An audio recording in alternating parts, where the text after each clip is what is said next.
kita man.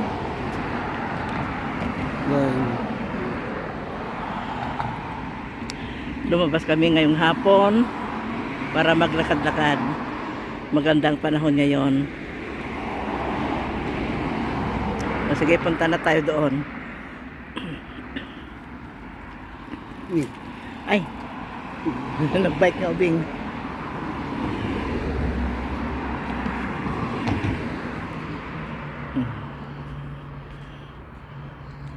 Nung kinunan kong video noon sa harapan ng apartment na ito,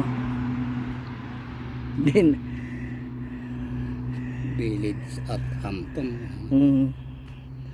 wala akong na hindi ko pala napindot noon. Kala ko kuha ko na. Yun pala ni.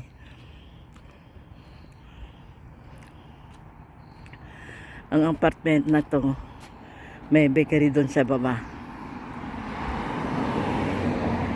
Di magkakayo ko iskulan to bang. Daycare. Ay, day home. Wala na sa niya, day home. Tapos lapagaw-awiran. Day home.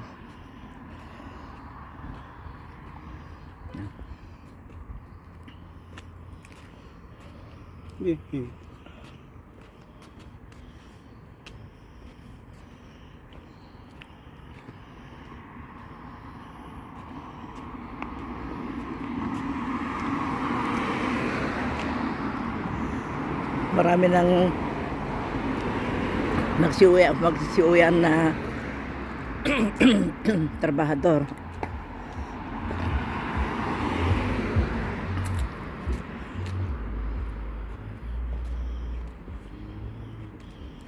Yung nadaanan nating piers, marami ng bunga. May bunga ba?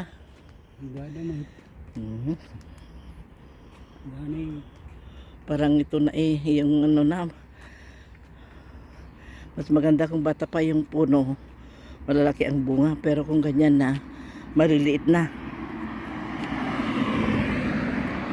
Dito tayo papasok. Dito tayo papasok, papunta sa loob. Doon. Kaya lang,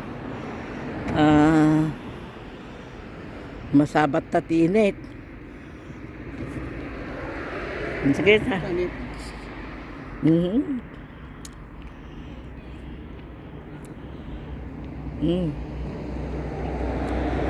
Sige tayo na. Sige tayo na nga ro dun.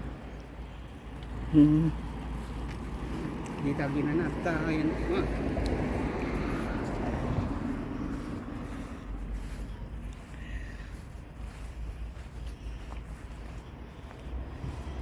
Dito, kung doon tayo dumaan kanina, dito tayo lalabas. Ngayon, paano ka uupo dyan? Mainit. Ito din, nalinunan naman. Dito ba ako na? Yung isang upuan dyan, hindi pwede.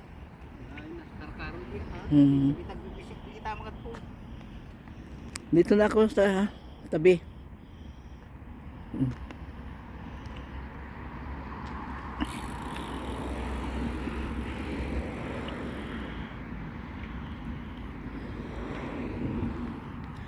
Busy road na ngayon. Uwian ng mga nagtatrabaho.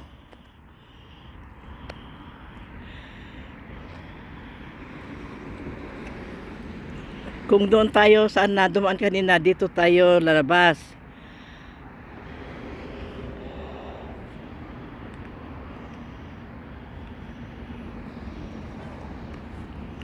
Doon kami maglalakad papunta doon sa loob nito. Sa loob ng daanang ito.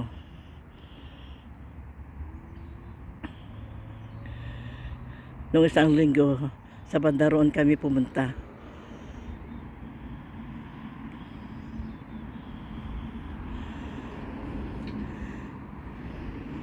Winter, walang dahon ito. Pag winter, wala ng dahon ito, malalagas. Pero itong ganitong klaseng punong kahoy, at saka mga ito ang mga punong kahoy sa winter na hindi namamatay, hindi nalalagas ang dahon. Matibay. Pang winter talaga ang mga puno na yan.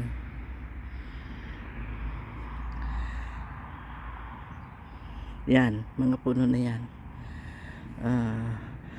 Hanggang dito na muli mga kaibigan, ipagpatuloy namin ang paglalakad. Mamaya pagpatuloy ko ang pagbibideo. Mamaya pagpasok namin dyan, dito na muna mga kaibigan. Maraming salamat. Have a good day.